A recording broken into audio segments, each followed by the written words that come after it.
社会福祉士および介護福祉士हो भित्रको यो क्वेसन हो। यो चाहिँ पातो एबाट खाइगो नो किहोनबाट सोधिन्छ।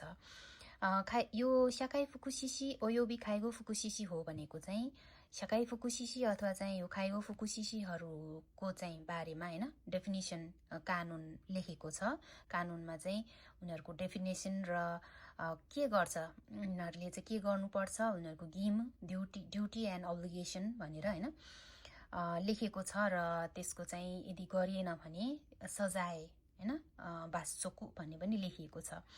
त्यो कानुनमा चाहिँ त्यो कानुनको क्वेसन भयो है। शाकाई फुकुशिशी ओयोबी खाइगो फुकुशिशी हो नि मोतोजुइते खाइगो फुकुशिशी नि खासेरारे तेइरो सेजित्सु गिम नि कान्सुरु त्सुगिनो किजुत्सु नो उची मोत्तोमो टेकिसेत्सु ना मोनो हो हितोत्सु एराबिनासाई भने चाहिँ अब त्यहाँ लेखिएको छ कि ड्युटी है। खाइगो फुकुशी शाकाई फुकुशिशी ओयोबी खाइगो फुकुशिशी होमा चाहिँ ड्युटीहरू लेखेको छ है। ड्युटीहरूमा त्यो ड्युटीमा चाहिँ एउटा यो पनि हो सेजित्सु गिम भन्छ है। सेजित्सु गिम भनेको चाहिँ आफू चाहिँ इमानदारीपूर्वक काम गर्नुपर्ने ड्युटी, तिम्रो चाहिँ यस्तो ड्युटी छ है जुन चाहिँ इमानदारपूर्वक तिमीले काम गर्नुपर्छ भन्ने ड्युटी छ। त्यो त्यसको बारेमा चाहिँ के लेखेको छ त भनेर यहाँ लेखेको छ, यो क्वेसन हो है। फर्स्ट नम्बरमा के भनेछ, चुनिनी थान्तो सुरु रियो सानो थाचिबानी थाते ग्योमो ओकोनाओ भनेको चाहिँ यो सधैँ नै हैन जुन चाहिँ आफूले थान्तो गरेको जुन रियो सासान छ उसको चाहिँ पोजिसनमा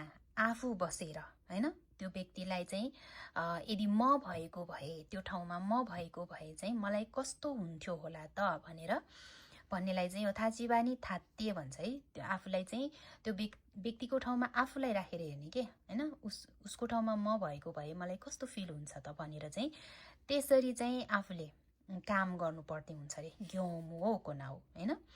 भनेपछि यसको आन्सर चाहिँ हैन यही इचिबान नै हो।